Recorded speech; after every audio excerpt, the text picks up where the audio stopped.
नमस्कार, बीएसटीवी मध्य प्रदेश छत्तीसगढ़ आप देख रहे हैं और मैं हूं आपके साथ पूर्वी नेमा। लोकतंत्र का महापर्व सुबह 7 बजे से वोटिंग जारी और इसी बीच बड़ी खबर राजधानी भोपाल से, जहां सीएम डॉक्टर मोहन यादव भाजपा प्रदेश मुख्यालय पहुंचे हैं। इलेक्शन वॉर रूम का सीएम ने निरीक्षण किया है।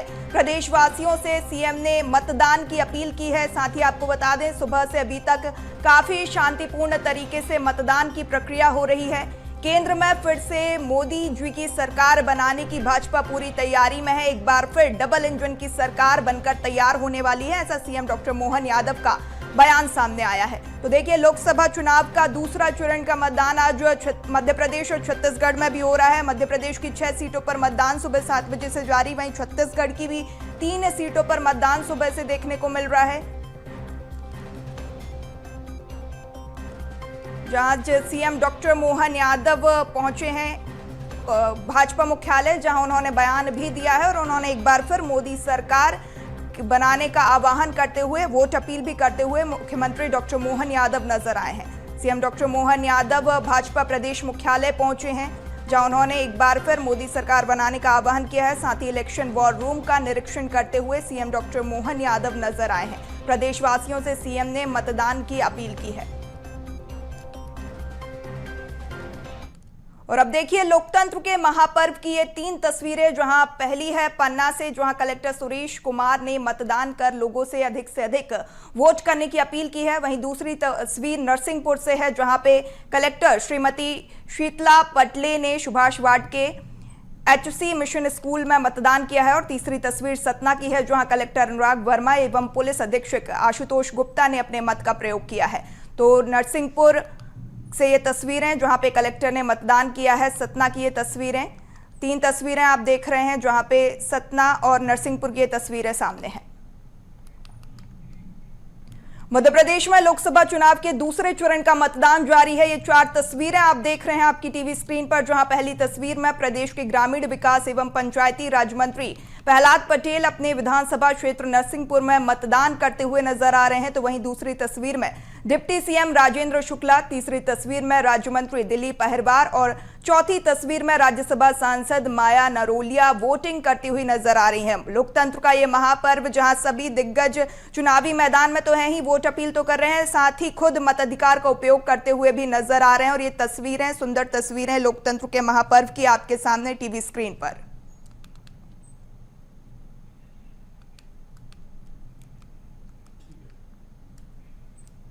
तो देखिए, 4 तस्वीरें आप नरसिंहपुर रीवा से देख रहे हैं, जहां पे अलग अलग क्षेत्रों से ये तस्वीरें सामने आ रही हैं। लोकतंत्र के महापर्व की सुंदर तस्वीरें, जहां पे प्रत्याशी चुनावी मैदान में है, वोट अपील करते हुए नजर आ रहे हैं, साथ ही अपने मताधिकार का उपयोग कर रहे हैं। और साथ ही बीएसटीवी भी आपसे अपील करता है कि अगर अभी तक आपने अपने मताधिकार का उपयोग नहीं किया है तो अपने घरों से बाहर निकलिए और अपने मत अधिकार का उपयोग करिए।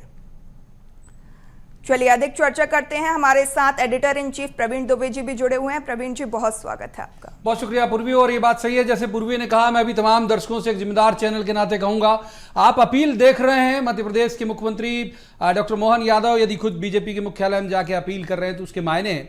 और उनके लिए हो सकता है सियासी मायने हो, लेकिन फिर भी हम ये अपील करेंगे कि जिस भी दल को या फिर किसी निर्दलीय को, जिसे भी आप वोट करना चाहें, वोट जरूर करिएगा, निकलिए जरूर अपने घर से निकलिए, क्योंकि ये बहुत बड़ा एक संवैधानिक अधिकार है आपका। आप सरकार बनाने में आपकी भागीदारी होती है। और सेल्फी भेजते जाइएगा, हम जरूर अपनी स्क्रीन पर उस सेल्फी को दिखाएंगे। हमारे साथ अभी एकमात्र गेस्ट जुड़े हैं और भी जुड़ते जाएंगे लगातार। अजय धवले हैं बीजेपी से, बहुत स्वागत है अजय जी आपका।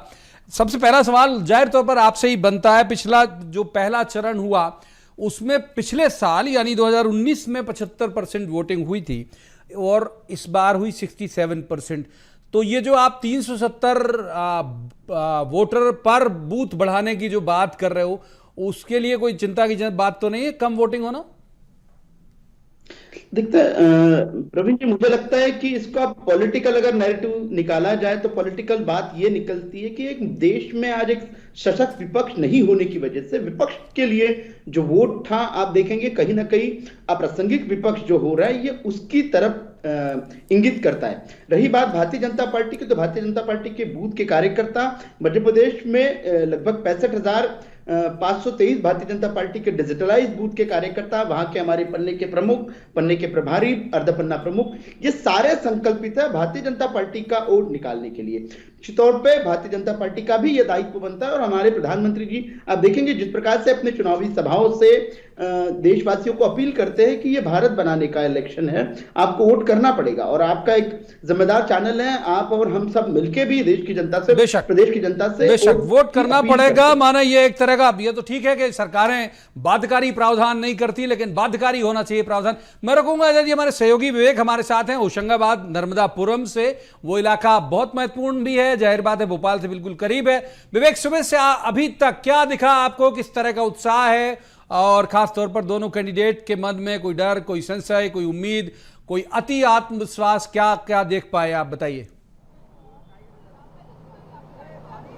बिल्कुल, सुबह से ही यदि बात की जाए नर्मदापुरम लोकसभा सीट की तो लगातार लोगों में ज़्यादा उत्साह है और लगातार जो लोग हैं वो मतदान करने आ रहे हैं। और साथ ही बात की जाए मतदान केंद्रों की तो कहीं ना कहीं गर्मी को ध्यान में रखते हुए तमाम जो व्यवस्था है वो की गई है। कूलर की व्यवस्था की गई है, टेंट लगाए गए हैं और जो ठंडे पानी की यदि बात करें तो ठंडे पानी की भी व्यवस्था की गई कि यहाँ जो लोग मतदान करने आ रहे हैं उन्हें किसी प्रकार की जो परेशानी है वो ना हो पाए। करीब 6 बजे सुबह से ही लंबी जो कतारें थी वो लग चुकी थी, क्योंकि गर्मी का समय है, इसलिए सबसे ज़्यादा जो लोग हैं वो सुबह के समय जो मतदान करने आ रहे थे। क्योंकि सीनियर सिटीजन की बात की जाए या फर्स्ट टाइम वोटर की यदि बात की जाए तो लोगों में प्रथम चरण का जो मतदान हुआ था 6 लोकसभा सीटों में, मगर दूसरे चरण के मतदान की यदि बात की जाए तो लोगों में ज़्यादा उत्साह है। जिस प्रकार से निर्वाचन आयोग ने कलेक्टर को निर्देश दिए थे कि अभियान चलाए गए थे, लोगों को जागरूक किया गया, तो कहीं ना कहीं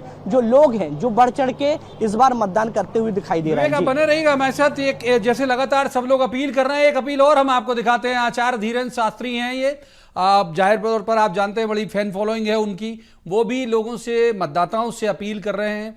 बागेश्वर धाम उनका छतरपुर कॉन्स्टिट्यूंसी जो है वहां पे आता है और वो लोगों से अपील कर रहे हैं, खजुराहो यानी अपील कर रहे हैं कि भाई आप भारत को विश्व का सबसे बड़ा लोकतंत्र बनाने के लिए वोट करिए। सुनवाते हैं आपको क्या कहा धीरेन्द्र शास्त्री।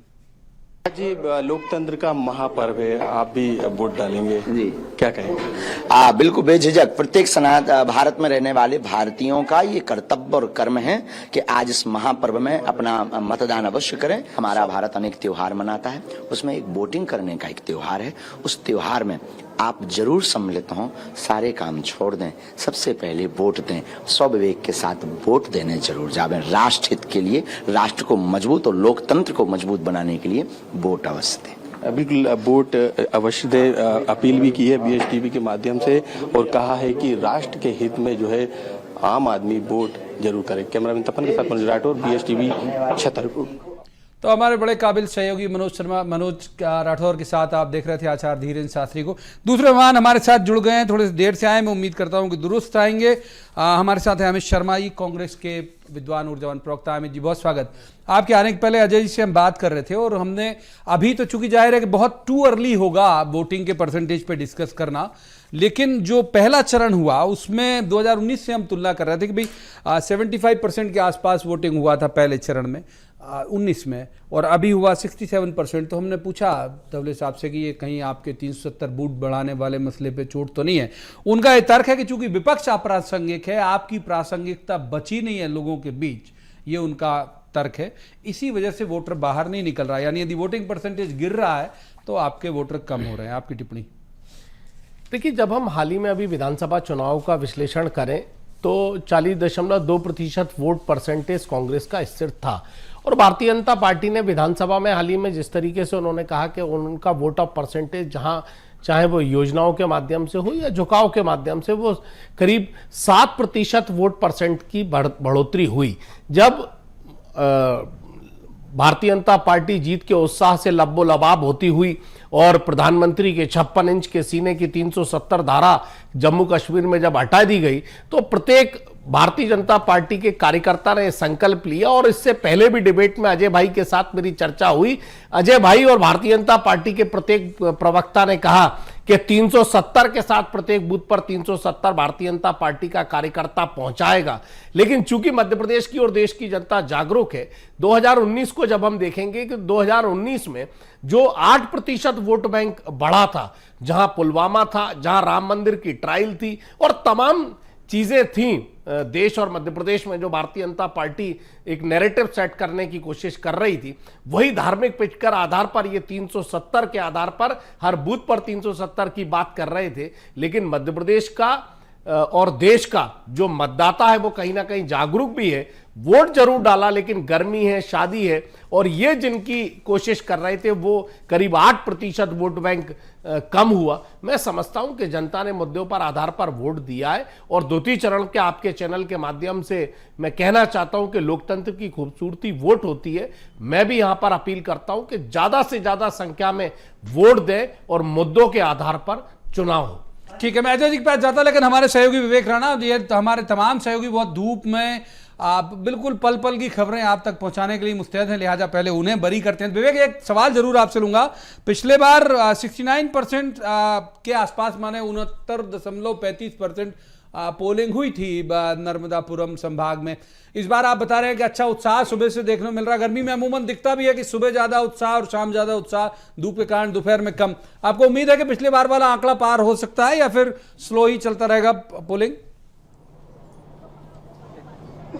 बिल्कुल, जिस प्रकार से सुबह से ही लोगों में उत्साह देखने को मिल रहा है, तो कहीं ना कहीं जो मतदान जो प्रतिशत है वो बढ़ता हुआ दिखाई दे सकता है। क्योंकि आपको तस्वीर दिखाऊंगा किस प्रकार से धूप होने के बाद भी जो सीनियर सिटीजन हैं वे लगातार आ रहे हैं, फर्स्ट टाइम वोटर आ रहे हैं। लोगों में जो उत्साह है वो खास तौर पर देखने को मिला। तो लग रहा है कि इस बार जो मतदान प्रतिशत है नर्मदापुरम का वो बढ़ता हुआ दिखाई देगा, क्योंकि प्रथम चरण के मतदान की यदि बात की जाए तो कम मतदान देखने को मिला था, मगर दूसरे चरण की यदि मतदान की यदि बात की जाए तो सुबह से ही जो लंबी जो लाइनें हैं, बात की जाए पुरुष की बात करी जाए या महिलाओं की बात करी जाए या फर्स्ट टाइम वोटर की बात की जाए, तो लंबी जो लाइन की जो कतारें हैं वे लगातार देखने को मिले। तो लग रहा है कि इस बार मतदान प्रतिशत जो है वो 2019 के लोकसभा चुनाव के मतदान प्रतिशत से थोड़ा बढ़ सकता है। जी बहुत शुक्रिया विवेक, आप अपनी जो भी आप जो कवरेज है उसमें जुड़ जाइए। कुछ बड़ा होगा तो हम जरूर आपके पास आएंगे दोबारा। बहुत धन्यवाद आपका।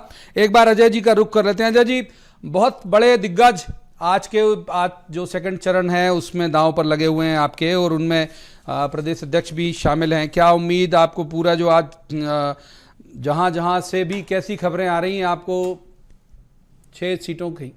जी, मुझे लगता है प्रवीण जी, खजुराहो तो इस बार 10 लाख पार का जो हम लोगों का संकल्प था वो निश्चित तौर पे पूरा करेगा। रही बात अभी आप होशंगाबाद सीट की कह रहे थे, तो पिछले लोकसभा के चुनाव में 2019 के मध्य प्रदेश में सर्वाधिक लीड वाली ये सीट थी। लगभग 5.5 लाख वोटों से भी अधिक संख्या से हमारे राव उदय प्रताप सिंह जी यहाँ से चुनाव जीते थे।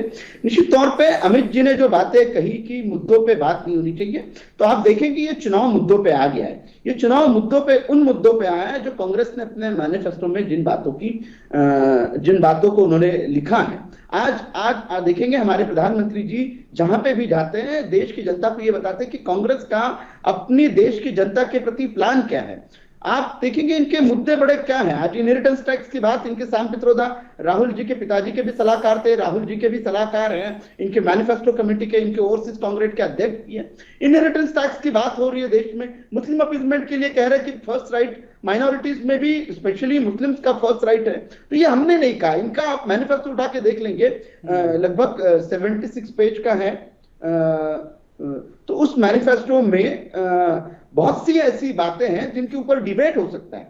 अब आपको 50 वर्षों के बाद इस देश में शासन करने के बाद भी ये लग रहा है कि इस देश में बहुसंख्यकवाद की कोई जगह नहीं है। या आप अपने मैनिफेस्टो में लिखते कि in this country there is no place for majoritarianism. तो मुझे लगता है कि आज वास्तविकता में ये मुद्दे हैं। आप महंगाई बेरोजगारी की बात कीजिए, आपके सामने 10 वर्ष थे, आपके सामने मध्य प्रदेश के चुनाव का अजय जी मोटी सारी बात ले ली। तीसरे मेहमान का स्वागत कर लेते हैं। मृगेंद्र सिंह हमारे साथ हैं, बहुत वरिष्ठ पत्रकार हैं, बहुत अच्छे राजनीतिक विश्लेषक हैं। बहुत स्वागत है मृगेंद्र जी आपका। आप कैसे देखते हैं इस दूसरे चरण की जो सीटों पे मुकाबला चल रहा है, कहाँ कौन भारी कौन पीछे? हालांकि मृगेंद्र जी एक इलाके विशेष के मोहताज नहीं है, लेकिन इनके इलाके में भी आज वोटिंग हो रही है। सर देखिए, आज जो वोटिंग हो रही है, जहाँ तक बात हो रही थी खजुराहो, जहाँ से भाजपा के प्रदेश अध्यक्ष की लड़ रहे हैं, वहाँ तो जो किस पार्टी का, चाहे सपा को दिया था तो कैंडिडेट का, चूँकि वहाँ फार्म रिजेक्ट हो गया है, तो वहाँ कोई नेशनल पार्टी है ही नहीं मुकाबले में, तो वहाँ तो मुझे लगता नहीं कि वहाँ कोई स्थिति ज़्यादा मुकाबले की दिख रही है। बाकी जो चुनाव हो रहे हैं तो उसमें सतना संसदीय सीट में इस बार जरूर नारायण त्रिपाठी ने बसपा उम्मीदवार बनके मुकाबले को काफ़ी रोचक बना दिया है। हारेगा जीतेगा कौन नहीं कहा जा सकता, लेकिन वहाँ हार जीत का फैसला बहुत कम वोटों से होगा। अच्छा, इसी तरह रीवा संसदीय क्षेत्र में भी जो आप उठा के देखिए, बिंद और ग्वालियर चंबल संभाग में जो बहुजन समाज पार्टी के उम्मीदवार होते हैं, उसके कारण दोनों दलों को कहीं कहीं नुकसान होता है, लेकिन सबसे ज़्यादा नुकसान अगर होता है तो कांग्रेस पार्टी को होता है। अगर बहुजन समाज पार्टी उम्मीदवार ना खड़े हों तो हो सकता है कांग्रेस की स्थिति और अच्छी हो।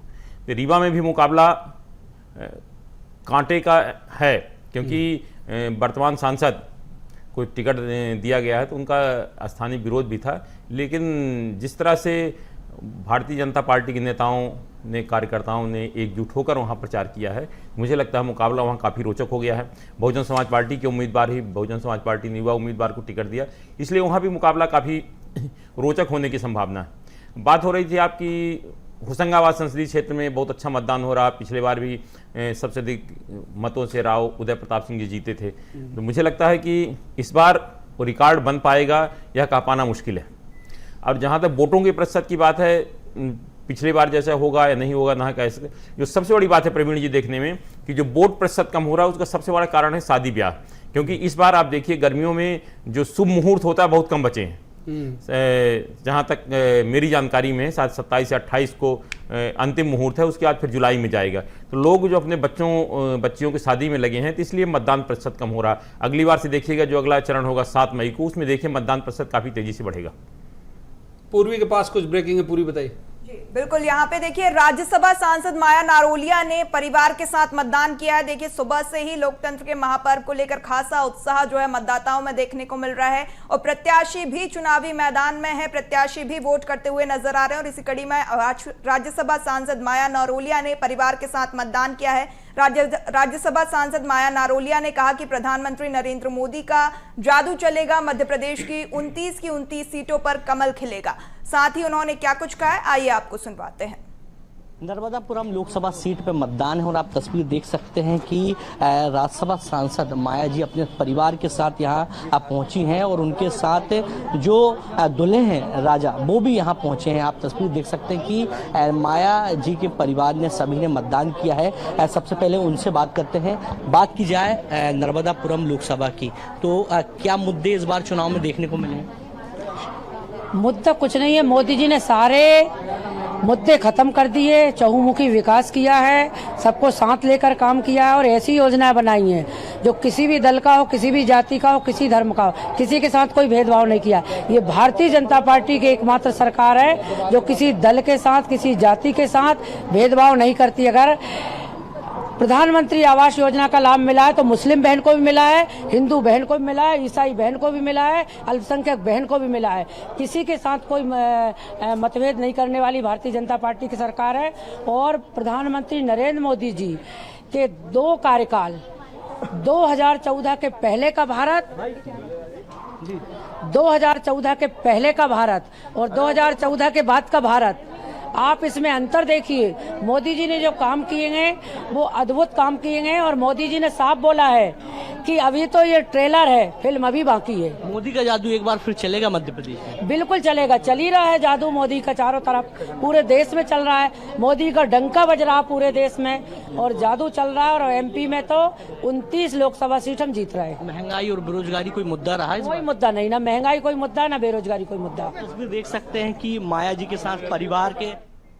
तो देखिए महापर्व की ये सुंदर तस्वीरें लगातार अलग अलग क्षेत्रों से सामने आ रही हैं, जहां रायसेन में लोक स्वास्थ्य एवं चिकित्सा शिक्षा राज्य मंत्री नरेंद्र शिवाजी पटेल ने बरेली में शासकीय बालक उच्चतर माध्यमिक विद्यालय पहुंचकर परिवार के साथ मतदान किया है। लोकतंत्र के पर्व में अपनी भूमिका निभाकर सामाजिक कर्तव्य का निर्वहन करते हुए भी नजर आए हैं। उन्होंने कहा कि 3 पीढ़ियों ने आज एक साथ मतदान किया है। हमारा वोट विकसित भारत के लिए है, आत्मनिर्भर भारत के लिए है, भारत के बढ़ते वैभव के लिए है। उन्होंने कहा कि लोकतंत्र लोकतंत्र के महापर्व में जनमानस का उत्साह प्रशंसनीय है। सभी लोग मतदान अवश्य करें, लोकतंत्र में अपनी सहभागिता सुनिश्चित करें। देखिए, निश्चित रूप से विकसित भारत, आत्मनिर्भर भारत का जो सपना आदरणीय नरेंद्र मोदी जी लेके चल रहे हैं, यशस्वी प्रधानमंत्री जी के तीसरे कार्यकाल के लिए हम 3 पीढ़ी के लोगों ने एक साथ मतदान आदरणीय नरेंद्र मोदी जी के समर्थन में किया। तो इस तस्वीर की खूबसूरती ये नहीं है कि ये सरकार में कोई मंत्री, खूबसूरती वो है, आप देखिए कि 3 पीढ़ी एक साथ खड़े होकर वोट कर रही हैं। तो हम अपील करेंगे तमाम लोगों से कि ऐसे अगर आपका भी परिवार बड़ा है, माया जी का भी बहुत बड़ा परिवार दिखा और देख के अच्छा लगता है, ऐसी तस्वीरें अच्छी लगती हैं, सुखद लगती हैं, क्योंकि लोकतंत्र को बचाती हैं। एक बार अमित जी का रुख कर लेते हैं। चर्चा जिस तरह से चल रही थी, अमित जी, मृगेन जी ने भी कहा ये बात कि खजुराहो में तो ऐसे लग रहा है वॉक ओवर दे दिया आपने, मतलब बहुत सारी जगह। और फिर दूसरी बात, आज की 6 सीटों पर ही ज्यादा फोकस करेंगे क्योंकि बाकी मसलों पर तो हम डिबेट लगभग रोज कर रहे हैं। कहां आपको लगता है कि आपका स्ट्रॉन्ग सेक्शन है? खजुराहो, टीकमगढ़, दमोह, सतना, रीवा, होशंगाबाद। देखिए, जो भारतीय जनता पार्टी पहले ये कह रही थी कि कांग्रेस पार्टी को प्रत्याशी नहीं मिल रहा है, कांग्रेस पार्टी को टिकट देने के लिए लोग नहीं मिल रहे। आज वरिष्ठ पत्रकार मृगेन जी बैठे और चूंकि रिश्ता उनका उस बिंदु से बहुत गहरा है तो वो बाखूबी बता रहे थे। मैं आपको बताना चाहता हूं कि आज सतना के अंदर जिस तरीके से आज चुनाव मतदाता अपने ताकत से जो वोट दे रहा है, और आज सतना में अभी वहां पर 34 से 36% जो गर्मी का तापमान है वो वहां पहुंच चुका है, लेकिन उसके बाद लोग बड़ी संख्या में निकल रहे हैं। और मैं समझता हूं कि आपने पहले चरण में 6 में से 4 सीट हम जीत रहे हैं। और आज खजुराहो की जिस तरह हालात है और गुजरात में जो सूरत में जो एक प्रमाण सामने आया है, इससे स्पष्ट होता है कि भारतीय जनता पार्टी सिर्फ मोदी के चेहरे पर चुनाव लड़ रही है, ना कि मुद्दों के चेहरे पर चुनाव लड़ रही है। अभी माया सिंह जी ने कहा, किसके चेहरे पर लड़ रहे हो? हम जनता के चेहरे पर चुनाव लड़ रहे हैं। किसी व्यक्ति के चेहरे पर हिंदुस्तान में कभी चुनाव नहीं हुआ, हमेशा मुद्दों के आधार पर चुनाव हुआ है। जनता के चेहरे पर चुनाव हुआ है और वहां के नुमाइंदे के चेहरे पर चुनाव हुआ है। अजय जी, नुमाइंदा नहीं है आपके पास, लोकल क्षेत्र लड़ रहा है। अजय जी, नुमाइंदा लोकल आपका मजबूत नहीं है, इसलिए मोदी के चेहरे पे आप चुनाव लड़ रहे हो। नुमाइंदा और जनता के चेहरे पे कांग्रेस चुनाव लड़ रही। मुझे लगता है प्रवीण जी, जिन लोगों ने ये नारा दिया था, जिनका दल इस बात से चलता कि India is Indira and Indira is India, वो लोग आज लोकतंत्र में इस बात की दुहाई दे रहे, तो ये बड़ा दुर्भाग्यपूर्ण है। अमित जी ने 2 बातें कही, मैं उनका आपके फैक्चुअल बात बताना चाहूंगा कि ये पहली बार नहीं है कि किसी संसदीय क्षेत्र में निर्विरोध निर्वाचन हुआ। अब तक के 35 बार इस प्रकार के कार्य हो चुके हैं। आप ही के सहयोगी फारूक अब्दुल्ला जी 1980 में निर्विरोध निर्वाचित हुए थे।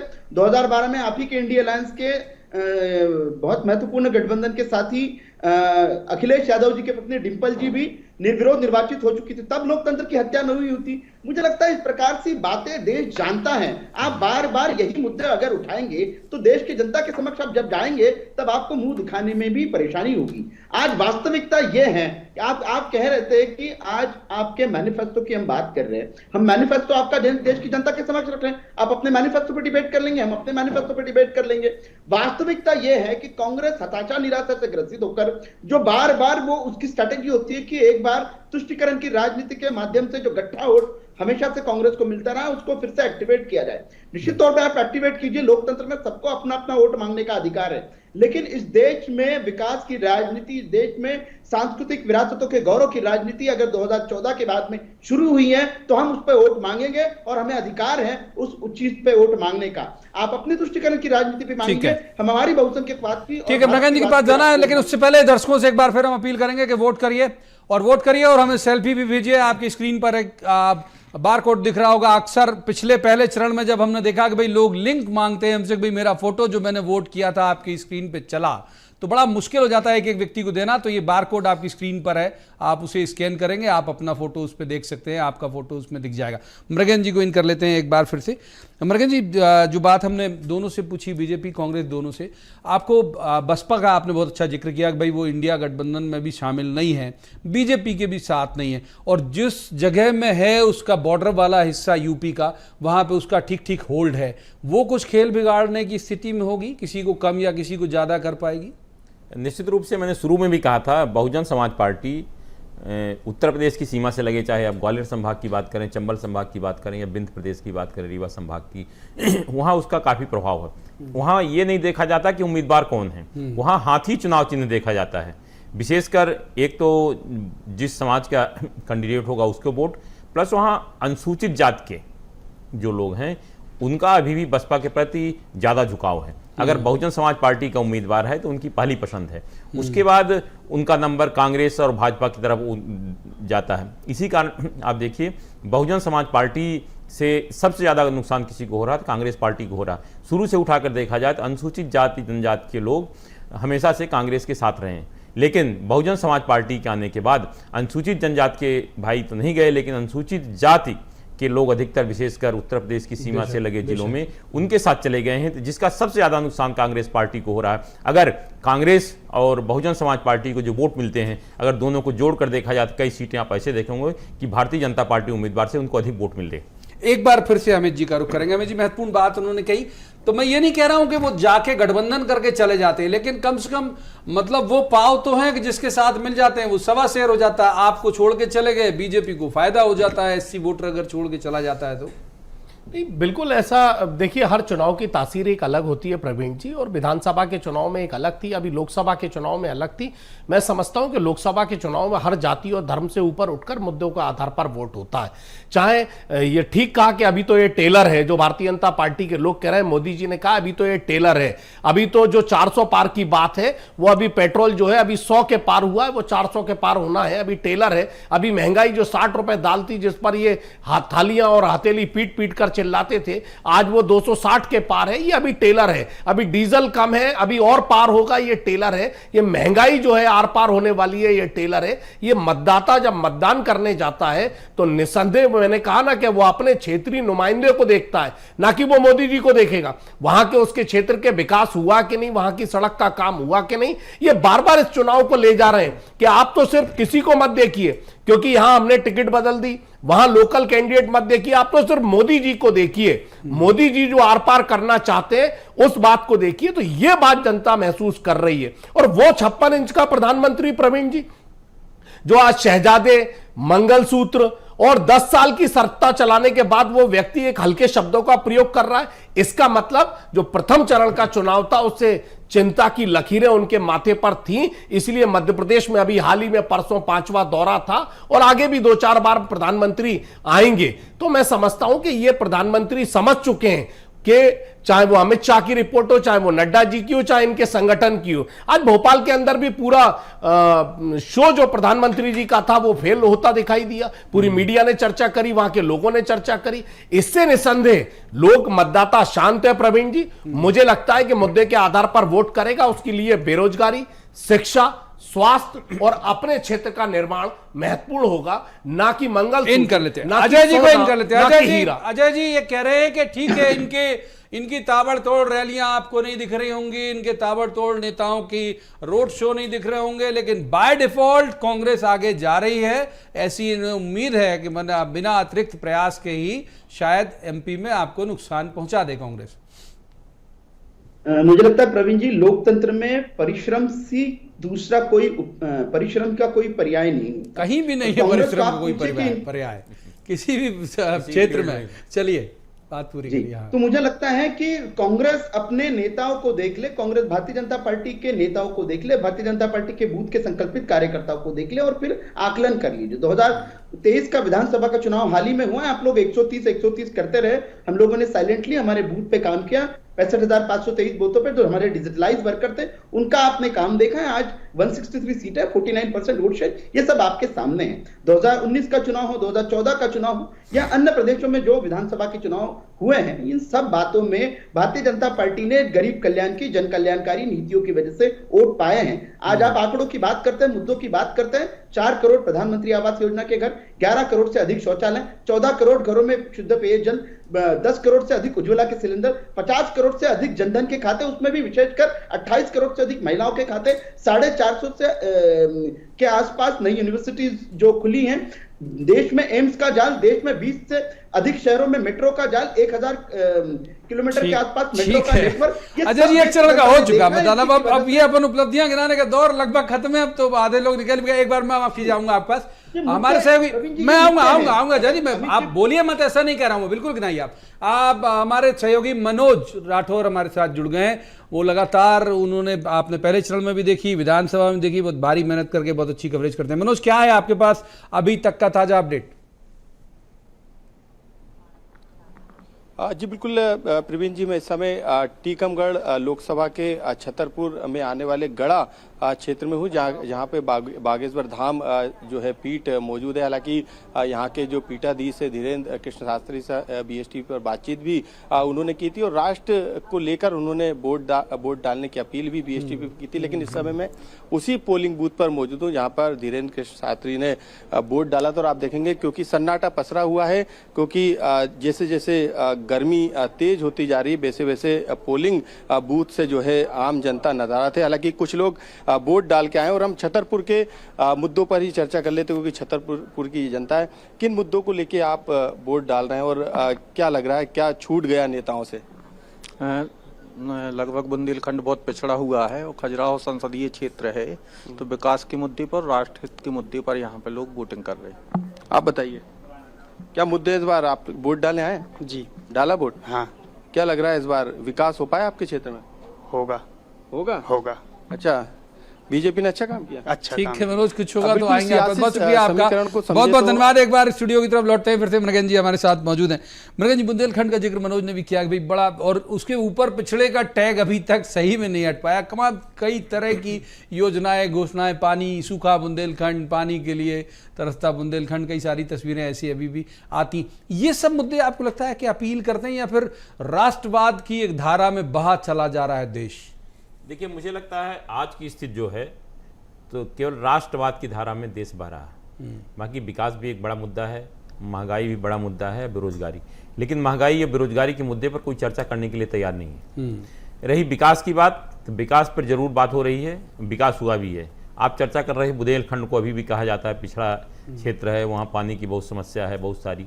तो मुझे लगता है वो बात भी सही है, लेकिन सरकार ने जो केन बेतवा लिंक परियोजना की मंजूरी दी है और मुझे लगता है उसके साथ कुछ स्वीकृतियां हो चुकी, काम शुरू होगा, तो निश्चित रूप से उसके से बुंदेलखंड की तकदीर और तस्वीर बदलेगी। विशेषकर टीकमगढ़, पन्ना, छतरपुर जो बहुत सूखे जिले माने जाते हैं, पानी की समस्या थी, और झांसी, ये जो है, तो मुझे लगता है इससे काफ़ी कुछ उनकी विकास की द्वार खुलेंगे। हाँ, टाइम जरूर लगा। अगर आपको याद हो 2005 में जब बाबूलाल गौड़ जी मध्य प्रदेश के मुख्यमंत्री थे और उधर मुलायम सिंह जी थे, तब इस लिंक परियोजना की शुरुआत हुई थी और उसके बाद लगभग 20 साल हो गए हैं। मतलब कितना टाइम लग रहा है, आप देखिए 20 साल हो गए। 20 साल में केवल योजना को अभी ये स्थिति बनी है कि टेंडर काम शुरू किया जाए, मतलब 20 साल लग गए काम शुरू करने में, तभी आगे कितना लगेगा कहा नहीं जा सकता है।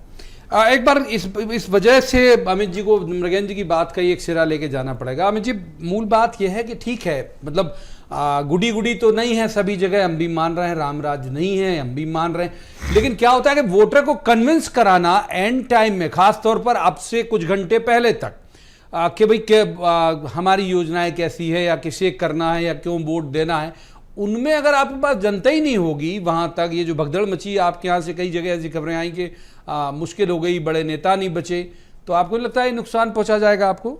देखिए, भगदड़ से हमारे पास सुखद भी अनुभव है और दुखद भी अनुभव है। 2023 का चुनाव था, भारतीय जनता पार्टी की अभी तो खैर थोड़े बहुत पत्ते गिन रहे हैं, जब तो तूफान और आंधी चली थी और कमलनाथ के दरवाजे पे न जाने कितने भारतीय जनता पार्टी के पूर्व सांसद, पूर्व विधायक, वर्तमान सांसद, वर्तमान विधायक आए भी थे और कई सूचियां बनी और कांग्रेस का और कमलनाथ जी का दामन थामा। लेकिन निसंदेह हमें उसमें नुकसान हुआ और हमारा परिणाम, हमें विपक्ष की भूमिका में बैठने का मौका मिला।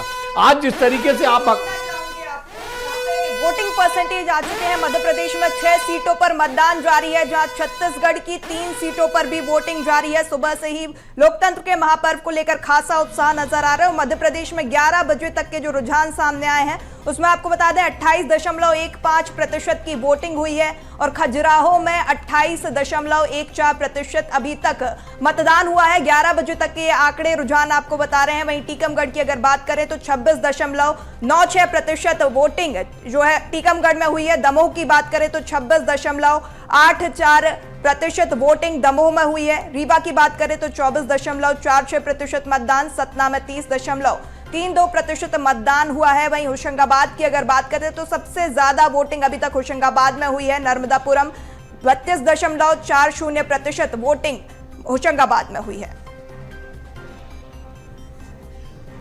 तो इसी का ये एक महत्वपूर्ण इससे जोड़ सकते हैं जो हमारे मेहमान हमारे साथ बैठे हैं कि वो कैसे तर्जुमा करते हैं इस अभी तक की वोटिंग को। तो पहले शुरुआत कर लेते हैं अजय जी, क्या लगता है आपको संतोषजनक है, आपके अकॉर्डिंग है, जो आपने प्लान किया था उसके अनुकूल ही है वोटिंग अभी तक 11 बजे तक? जी, मुझे लगता है कि पहले राउंड में ये 11 बजे तक के 28% या 30% के बाद जो वोट आई है और पे उसमें उत्साह दिख रहा है, वोटर निकल रहा है। अब थोड़ा सा स्लैग आएगा धूप की वजह से, लेकिन अब जैसे जैसे एंड प्रक्रिया के तरफ जाएगा तो निश्चित तौर पे जो अनुमान है उस अनुमान के आसपास ही वोटिंग रहेगा। देखिए, मतदाताओं में उत्साह इसलिए भी है कि लोकतंत्र का ये अभूतपूर्व पर्व होता है। जनता को जनादेश देने के लिए 5 साल में ऐसा अवसर आता है और एक ऐसी सरकार चुनने का अवसर मिल रहा है जो बार बार देश के विकास की बात कर रही है, जो राष्ट्र की बात कर रही है, नेशन फर्स्ट। एक छोटा रिमार्क अमित जी से मिले, बहुत जी से मरगन जी के पास नहीं गया। अमित जी, आप कैसे देखते हो, ये आपके फेवर की वोटिंग है, आपके खिलाफ की वोटिंग है? अभी तो खैर हाल ही में शुरुआत हुई है और लगातार जब हम वोटिंग 8:30 पर चालू होती है और वोट 8:30 से डलता है तो 11-12 बजे तक जो वोट ऑफ परसेंटेज है वो एकदम हाइट होता है और उसके बाद अब धीमा दिखाई देगा। जो 2 बजे के 3 बजे के बाद हो सकता है कि गर्मी भी है और खासकर आज प्रवीण जी शादियां बहुत हैं और ग्रामीण क्षेत्रों की वोटिंग हो रही है। शादियों में लोग अपने ट्रैक्टर ट्रॉली और ग्रामीण क्षेत्र में लोग अपने शादी ब्याहों में लगे हैं। लेकिन आपके चैनल के माध्यम से आग्रह है कि लेकिन शादी में जरूर जाए, लेकिन वोट अवश्य दें। और जहां तक कि वो अजय जी की बात है तो मैं फिर दोबारा दोहराऊंगा, जो 370 बूथ का नारा था वो कहीं ना कहीं इनके मोदी के चेहरे पर चुनाव नहीं हो रहा है जो ले जाने की कोशिश कर रहे थे। बात खुशी की यह है कि मुद्दों के आधार पर चुनाव होगा, वोट ऑफ परसेंटेज बढ़े, ज्यादा से ज्यादा इस लोकतंत्र में अपना योगदान देने के लिए मतदाता कार्य करे। और जो भारतीय जनता पार्टी की लकीरें चिंता की थी, इसीलिए वो मुद्दों से हटकर चुनाव जो है मंगलसूत्र पर, मुस्लिम पर, हिंदू पर और धार्मिक पर दिखाई दे रहा है। मृगन जी को इन करता हूं। मृगन जी, पहले चरण से ही शुरू कर देते हैं भाई। पहले चरण में आप कह रहे हैं कि पहले मैंने ये बात जरूर की थी कि भाई 2019 में 75% था फर्स्ट फेज में, जो घट के 67% हुआ। सेकंड फेज हम चल ही रहे हैं, अभी गोइंग ऑन है। ये वोट का घटना या बढ़ना किस पार्टी के लिए आपको लगता है बेहतर होगा? क्योंकि बीजेपी ने पर बूथ 370 वोट की अपील की है, टास्क दिया, अपील नहीं की, अपने लोगों को टास्क दिया है। देखिए, मुझे लगता है कि वोट परसेंट अगर कम हो रहा है तो उसके लिए दोनों पार्टी के बूथ लेवल के कार्यकर्ता अधिक जिम्मेदार हैं, क्योंकि प्रशासन अपील करता है, मीडिया अपील करता है, सब लोग अपील करते हैं, एनजीओ अपील करते हैं, लेकिन मतदान कितने परसेंट होगा ये बहुत कुछ इस बात पर निर्भर करता है कि हमारा जो बूथ का कार्यकर्ता, चाहे भारतीय जनता पार्टी, कांग्रेस पार्टी का हो, कितना काम करता है, लोगों को कितना घर से निकालता है, ये उसकी जिम्मेदारी होती है।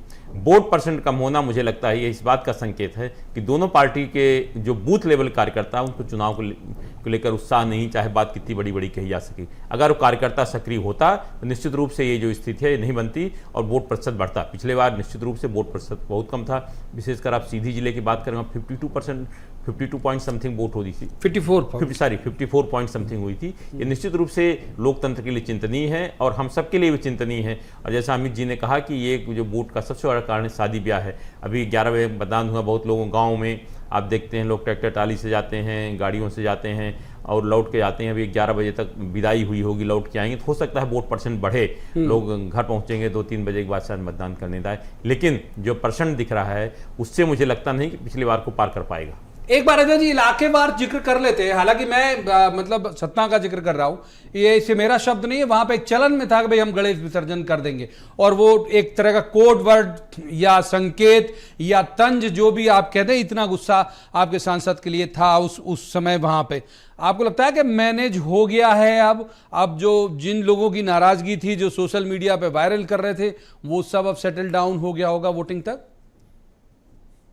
मुझे लगता है प्रवीण जी, ये राष्ट्र का चुनाव है, सतना की जनता भी बड़ा सोचेगी। भारत बनाने के चुनाव के लिए हमारे माननीय सांसद गणेश सिंह जी को पुनः चुन के देखिए। 2014-2019 एक बहुत अच्छे बहुमत के साथ में वहां की जनता ने भाजपा पे विश्वास दिलाया, और निश्चित तौर पे आप देखेंगे प्रधानमंत्री आवास योजना के घर हो या बाकी अन्य जो लाभार्थियों की संख्या, सतना में हमारे लाभार्थी इतने हैं कि भारतीय जनता पार्टी को ऐतिहासिक बहुमत दिखती है। एक बार इन करते हैं अजय अमित जी को। अमित जी, इनके पास एक एजेंडा है जिस पे वो बात कर रहे हैं। आपको क्या लग रहा है कि भाई जो आपने 4-5 चीजें गिनाई, बहुत मतलब एक तरह का वृहद आपका आप मान रहे हो कि इस आधार पे वोटिंग होगी, महंगाई, गरीबी, बेरोजगारी, जो सनातन काल से आशय मेरा यह है कि जब से लोकतंत्र की स्थापना देश में हुई होगी तब से ये मुद्दे चले आ रहे हैं, उसी पे वोटिंग होगी या फिर इलाके विशेष के अलग अलग मुद्दे होंगे? आपको ये लग रहा है और आपका कैंडिडेट उसे एड्रेस कर पा रहा होगा ठीक से? नहीं, निसंदेह हमारा कैंडिडेट कांग्रेस पार्टी का जो नुमाइंदा है, जो प्रतिनिधि है, वो उस बात को एड्रेस कर पा रहा है।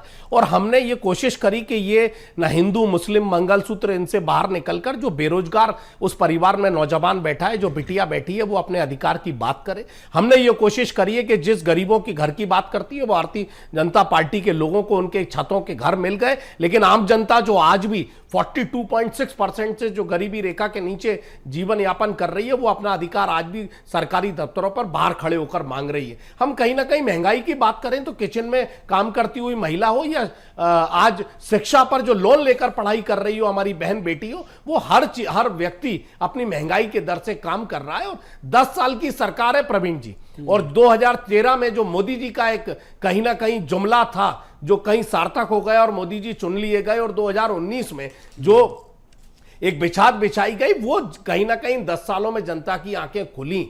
और मैं इस बात को कहूंगा कि अभी बुंदेलखंड की बात हो रही थी, निसंदेह हमारे वरिष्ठ पत्रकार मृगेन जी बात कर रहे थे, मेरे से बेहतर जानते हैं। मैं इस बात को भी बुंदेलखंड में याद दिलाऊंगा कि अजय जी सिर्फ बातों में और घोषणा के आधार पर बात करते रहे, लेकिन यूपीए 2 की सरकार थी। अगर मृगेन जी इस बात को बताएंगे कि 50,000 करोड़ रुपए बुंदेलखंड के लिए पैकेज जो है, बाबूलाल गौर मौजूद थे और केंद्र की सरकार ने बुंदेलखंड के विकास के लिया था। तो मतदाता जागरूक है प्रवीण जी, कहीं ना कहीं शादी ब्याह का कारण भी है, लेकिन मतदाता में हताशा भी है कि जो चेहरा और राष्ट्रवाद को लेकर, लेकिन हम अपील करेंगे कि आपके मन में चाहे उत्साह हो चाहे हताशा हो, जो हमारे दर्शक हैं उन जो देख रहे हैं उन्हें मैं कहूंगा कि भाई चाहे हताशा हो चाहे उत्साह हो, जो भी पॉलिटिकल पार्टी का एनालिसिस है, निकलिए जरूर, वोट करिए, किसी भी दल को करिए, निर्दलीय को करिए, लेकिन वोट जरूर करिए। मृगेन जी को इन करते हैं। मृगेन, जो बात मैंने इनसे पूछी अमित जी से, आपको लगता है कि भाई किसी एक एजेंडे पे बीजेपी सिद्धस्त है इस बात को लेकर कि वो ट्रेंड सेट करती है, ट्रेंड सेटर है बीजेपी? कल भी आप देखिए कि मुरैना में सेना उन्होंने कहा, प्रधानमंत्री नरेंद्र मोदी ने, और दिल्ली से लेकर भोपाल तक के तमाम नेताओं को बाध्य किया कि वो उसका काउंटर करें। तो क्या अपनी पिच पे खिला लेती है बीजेपी और अपने मुद्दे को पब्लिक के बीच ले जाती है, या फिर कांग्रेस का भी मुद्दा अपील कर रहा होगा जो उन्होंने सेट किया? देखिए, निश्चित रूप से बीजेपी ट्रेंड सेट करती है, और जहां जाते हैं वहां की तासीर क्या है उसके अनुसार मतदान, उसके अनुसार वहाँ भाषण बनते हैं, विशेषकर प्रधानमंत्री जी की। जैसे आप मुरैना की सभा की बात कर रहे हैं, मुरैना में मालूम है कि यहाँ सबसे ज़्यादा लोग पुलिस और सेना में, तो ऐसी स्थिति में वहाँ जाते हैं तो उनको कैसे अपनी तरफ आकर्षित किया जाए उस पर बात करते हैं। अब कहीं अगर आप देखें इंदौर में जाएंगे या धार में आने वाले हैं मई में, तो उसमें अलग मुद्दे आदिवासियों की बात करेंगे। तो जो बीजेपी ट्रेंड सेट करती है उस हिसाब से पहले से सब चीज़ तय हो जाता है। मुझे लगता है कांग्रेस भी जो हर जगह बात कर रही है कि हम महंगाई, बेरोजगारी या और विकास की बात करें, छोटे छोटे गरीबों की बात करें, उद्योगपतियों की बात नहीं करते हम, हमारे मध्यम वर्ग का, विशेष गरीब वर्ग जो लगातार गरीब होता जा रहा है जिस तरह से महंगाई, उसकी बात करते हैं, लेकिन वो जनता तक कितना पहुंचा पाते हैं बात, हम उसकी नहीं करते। जैसे आप बात कर रही थी, आरक्षण की बात हो रही थी कि मुस्लिमों को आरक्षण दिया जा रहा है, तो आप अगर उठा के रिकॉर्ड देखेंगे तो हमें लगता है हर राज्य में मुस्लिमों को आरक्षण मिलता है, मुस्लिम में ओबीसी जातियां होती हैं उनको आरक्षण दिया जाता है, लेकिन कांग्रेस इसको मुद्दा नहीं बना पाई। लेकिन जो बात आपने कही वो बात सही है कि Bharatiya Janata party trend set करती है, उसी अनुसार काम करती है। जी, तो देखिए यहाँ पे एक बड़ी खबर निकल के सामने आ रही है, जहां लोकसभा चुनाव के दूसरे चरण का मतदान जारी है, जहां खजुराहो लोकसभा सीट पर आज वोटिंग हो रही है। बता दें इसी बीच यहां से बीजेपी के प्रत्याशी वीडी शर्मा ने कांग्रेस पर जमकर निशाना साधा है। साथ ही वीडी शर्मा ने कहा कि बीजेपी हर बूथ पर जीतेगी। राहुल गांधी को लेकर भी उन्होंने कुछ बयान दिए हैं, जो भी उन्होंने कहा, आइए आपको सुनवाते हैं। बात बीडी शर्मा अपने कार्यकर्ताओं के साथ बूथ की तरफ जाएंगे, बूथ पे तमाम फीडबैक लेने का काम करेंगे। उनके पास लगातार बूथ से लगातार जानकारी आ रही है, वो जानकारियों को साझा भी कर रहे हैं। हम कोशिश करेंगे।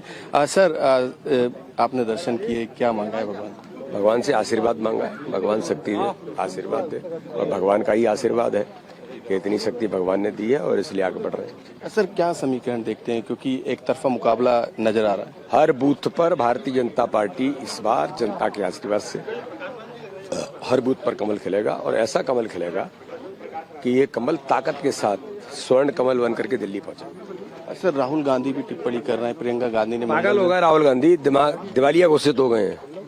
जो व्यक्ति देश के प्रधानमंत्री के बारे में इस प्रकार की भाषा बोले, मतलब वो पागल हो गया है। शुद्ध इलाज कराएं, ये अच्छा होगा। जिंदाबाद जिंदाबाद। देखिए, प्रियंका गांधी पहले मंगलसूत्र का सूत्र समझे, केवल इमोशनल बातें न करें। न उनने कभी मंगलसूत्र देखा, न उनने कभी मंगलसूत्र पहना। उनकी माँ ने कभी पहना है? कभी बिंदिया लगाई है? कभी सिंदूर लगाया? बातें इमोशनल करते हैं। ये देश आपको पहचान चुका है कि आपने इस देश के साथ क्या किया है। तो अमित शाह जो है दिग्विजय सिंह के गढ़ में सभा को संबोधित करेंगे। हाँ, अमित शाह जी आज चुनावी दौरे पर हैं, और अमित शाह जी ने मध्य प्रदेश में इतिहास बनाया है और लोकसभा में इतिहास बनाएंगे, उनका आशीर्वाद है।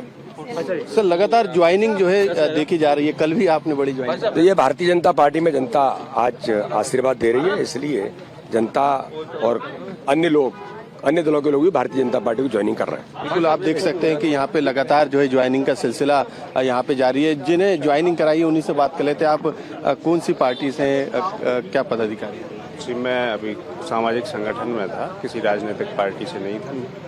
तो बीजेपी में आने का मकसद क्या है? बीजेपी में देखिए, अब एक नारा है मोदी जी की नीतियों के, जो मुझे पसंद आए, उसके बाद मैंने सामाजिक संगठन छोड़ करके एक पार्टी ज्वाइन की है। लगता है कि बीजेपी में शामिल होने के बाद जो आप चाहते हैं वो हो जाएगा? बिल्कुल, क्यों नहीं। क्यों ऐसा क्यों दिख रहा है मुझे ऐसा कि ये पूरा देश एकदम भगवामय है और इस बार 400 पार हो गया। बिल्कुल, आप देख सकते हैं कि जो लगातार जनसंपर्क के जरिए बीडी शर्मा बातचीत भी कार्यकर्ताओं से कर रहे हैं। हालांकि दर्शन करने के बाद वो सीधे तमाम पोलिंग बूथ पर जाएंगे, फीडबैक लेने का काम करेंगे, क्योंकि एक तरफा मुकाबला जो है सियासी तौर पे खजुराहो में नजर आ रहा है। 5 लाख की पिछले लोकसभा चुनाव में जीत के आए थे, और ऐसे में अब उस लीड को बढ़ाने की कोशिश की जा रही है। जब तक वोटिंग परसेंटेज नहीं बढ़ेगा, इस तरीके का आकलन भी लगाया जा रहा है कि वो आंकड़ा नहीं बढ़ेगा। लेकिन क्योंकि सियासी तौर पे यदि बात करें तो इंडी गठबंधन जो है वो पूरी तरीके से फेल साबित हुआ है। कोई बड़ा उम्मीदवार जो है वो खजुराहो से जो है नहीं है। ऐसे में बीडी शर्मा के लिए लीड को लेना काफी आसान हो जाएगा।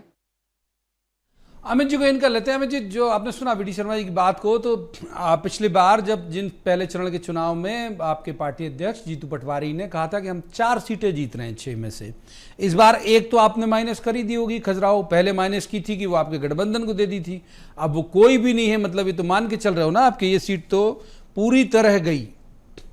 देखिए, वहां पर भी एक प्रजापति जी जिसको कांग्रेस पार्टी ने और सपा पार्टी ने समर्थन दिया है, लेकिन निसंदेह अभी भारतीय जनता पार्टी के शीर्ष नेतृत्व बीडी शर्मा जी का बयान आप देख रहे थे।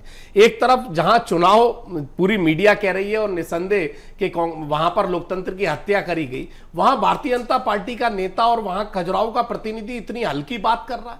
वहां कह रहा है कि राहुल गांधी पागल हो गए, हताशा चेहरे पर दिखाई दे रही है। इन शब्दों का उपयोग, और किस मंगलसूत्र की बात वो हमें सिखाना चाह रहे हैं? प्रियंका गांधी क्या शादी नहीं हुई? क्या मंगलसूत्र नहीं पहन रही? और क्या बीडी शर्मा हमें सिखाएंगे मंगलसूत्र की बातें?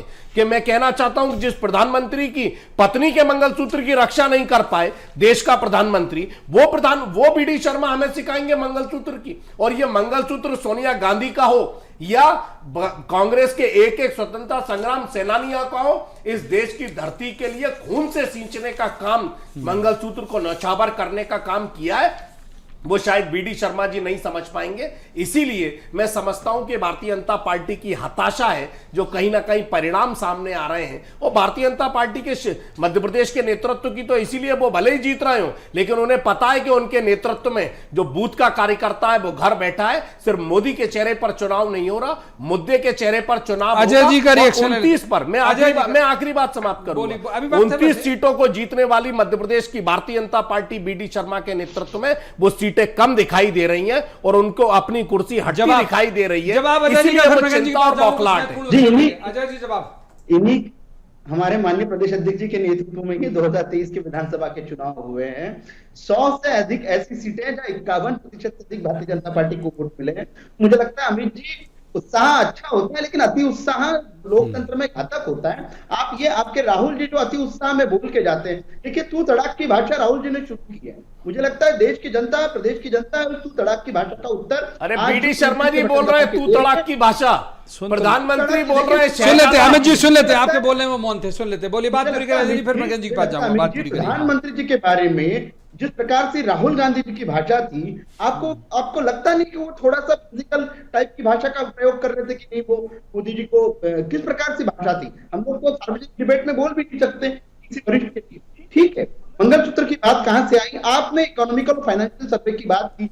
अब महिलाओं के पास में फाइनेंशियल सर्वे अगर करेंगे तो देश की महिलाओं के पास में संपत्ति के नाम पर सोना होता है, उनका मंगलसूत्र होता है। ये आपके मैनिफेस्टो में, आपके विजन में है देश में इकोनॉमिकल और फाइनेंशियल सर्वे की। आपके राहुल गांधी जी का भाषण सुन लीजिए, मैं हिंदुस्तान का एक्सरे कर दूंगा किस व्यक्ति के पास में कितनी संपत्ति है, देश के सामने। तो ये आपने विषय रखे। ठीक है, मृगन जी कौन करेंगे? मृगन जी, मंगलसूत्र, सेना, ये सब सारी चीजें, पिछली बार तो पुलवामा के राष्ट्रवाद में सवार हो गया था पूरा देश। इस बार आप देख रहे होंगे कि आश्चर्यजनक तरीके से राम मंदिर का उस प्रमुखता के साथ जिक्र नहीं कर रही दोनों पार्टी। मतलब उस पर जिक्र आ रहा है जरूर, लेकिन छेपक के तौर पे आ रहा है, आगे या पीछे, आप कैसे देखते हैं? देखिए प्रवीण जी, अगर भाषण उठा के देखिए, चाहे किसी पार्टी के नेता हों, तो जो मूल मुद्दे से किसी कोई बात नहीं कर रहा। महंगाई की क्या स्थिति है, इस पर कोई बात नहीं कर रहा। बेरोजगारी की क्या स्थिति है, इस पर कोई बात नहीं कर रहा। विकास की क्या स्थिति है, इस पर कोई बात नहीं कर रहा। भ्रष्टाचार की क्या स्थिति है, इस पर कोई बात नहीं कर रहा। बात क्या हो रही? मंगलसूत्र पर हो रही, आरक्षण पर हो रही, संपत्तियों को, लोगों को कैसे उसकी पूरी गणना की जाएगी, इन सब चीज़ों बात हो रही, विरासत पर बात हो रही। लेकिन जो मूल मुद्दा गायब है। अब मुझे लगता है कि ये जनता का दिमाग भटकाने के लिए किया जा रहा है दोनों दलों द्वारा, कि जो मूल चीज़ें हैं सब भूल जाएं और किसी तरह एक बार मतदान हो जाए, उसके बाद फिर जो मूल मुद्दा क्या होगा उसको देखा जाएगा। लेकिन मुझे लगता है कि जनता बहुत समझदार है, वो फैसला क्या करेगी ये तो 4 जून को ही पता चलेगा।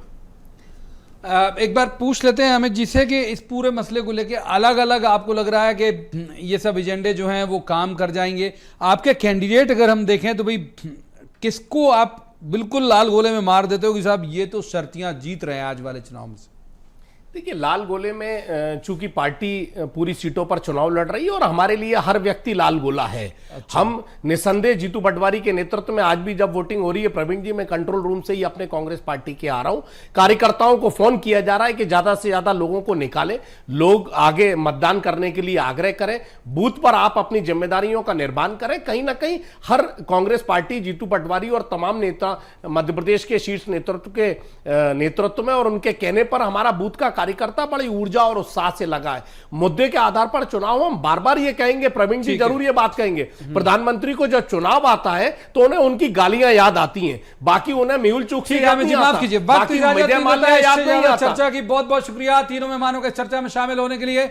जाते जाते एक बार फिर हम अपील करेंगे कि वोट डालने जरूर जाइएगा। गर्मी का ध्यान रखें, परिवार में अगर आयोजन है, शादी है तो उसका भी ध्यान रखें, लेकिन जब सहूलियत हो तब निकलें, नियत समय के पहले निकलें और वोट डालें।